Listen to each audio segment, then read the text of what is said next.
আসসালামু আলাইকুম। অবশেষে ব্রাজিল সমর্থকদের জন্য এলো এক স্বস্তির খবর। ইনজুরির কারণে প্রথম 2 ম্যাচে মাঠের বাইরে থাকা নেইমার জুনিয়রকে নিয়ে এক বড় ঘোষণা দিয়েছে ব্রাজিলের কোচ কার্লো আনচেলত্তি। ব্রাজিলের পরবর্তী ম্যাচ স্কটল্যান্ডের বিপক্ষে মাঠে দেখা যাবে নেইমার জুনিয়রকে। তবে মানতে হবে একটা নিয়ম। দর্শক, এইবারে বিশ্বকাপে ব্রাজিলের সবচেয়ে বড় আস্থার জায়গার নাম হচ্ছে নেইমার জুনিয়র। তবে দুঃখের কথা বলতে হয় এবং কি দুঃখের বিষয় হচ্ছে প্রথম 2 ম্যাচে নেইমারের ইনজুরির কারণে মাঠে নামতে পারেনি হাইতি এবং কি মরক্কোর বিপক্ষে। এবং কি আমরা সকলেই দেখেছি যে নেইমার বিহীন ব্রাজিল দলটা কতটা শক্তিশালী, যেখানে প্রথম ম্যাচে মরক্কোর বিপক্ষে 1-1 গোলে ড্র করেছে এবং দ্বিতীয় ম্যাচে হাইতির বিপক্ষে 3-0 গোলে একটা ব্যবধানে জয় পেয়েছে। তবে এখন কথা হচ্ছে এই গ্রুপের ব্রাজিলের গ্রুপ পর্বে শেষ এবং কি তৃতীয় ম্যাচে মুখোমুখি হবে, যেটা খুবই গুরুত্বপূর্ণ ম্যাচ স্কটল্যান্ডের বিপক্ষে।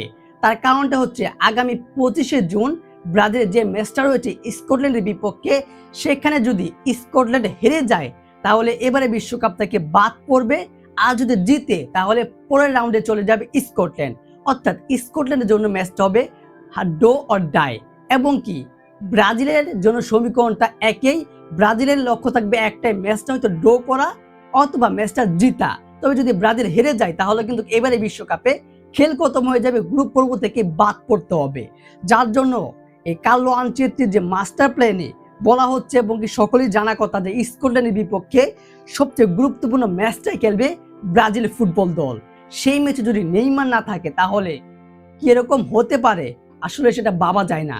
যার কারণে কার্লো আনচেলত্তি জানিয়েছে নেইমার এই মুহূর্তে ব্রাজিল দলের সাথে অফিসিয়ালি অনুশীলন করছে এবং কি পুরোপুরি সিদ্ধান্ত হয়েছে যে যদি সব ঠিকঠাক থাকে সেই ম্যাচের আগ পর্যন্ত তাহলে অবশ্যই নেইমার জুনিয়রকে কনফার্ম স্কটল্যান্ডের বিপক্ষে মাঠে নামাবে এবং কি দেখা যাবে। তবে যে নিয়মটা সেটা হচ্ছে নেইমার জুনিয়র পুরো 90 মিনিট ম্যাচটা খেলতে পারবে না। তার কারণ হচ্ছে তার যে ইনজুরি জায়গাটা সেটা এখনো পুরোপুরি সুস্থ হয়নি। সে যদি পুরো সময় মাঠে থাকে তাহলে সেখান থেকে সে আরো একটা ইনজুরি মুখে পড়লে পুরো ব্রাজিল দলটার জন্য বড় একটা ক্ষতির প্রভাব পড়ে যাবে। যার জন্য একটা নিয়ম মানতে হবে ব্রাজিল দলকে, সেটা হচ্ছে নেইমার জুনিয়রকে সময় বুঝে খেলাতে হবে।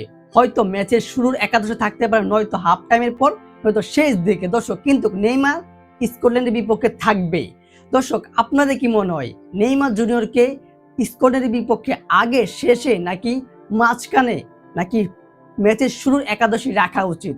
অবশ্যই জানিয়ে দেবেন ভিডিও কমেন্ট বক্সে এবং কি ভিডিওটিতে লাইক দিয়ে চ্যানেলটি সাবস্ক্রাইব করে আমাদের পাশেই থাকবেন।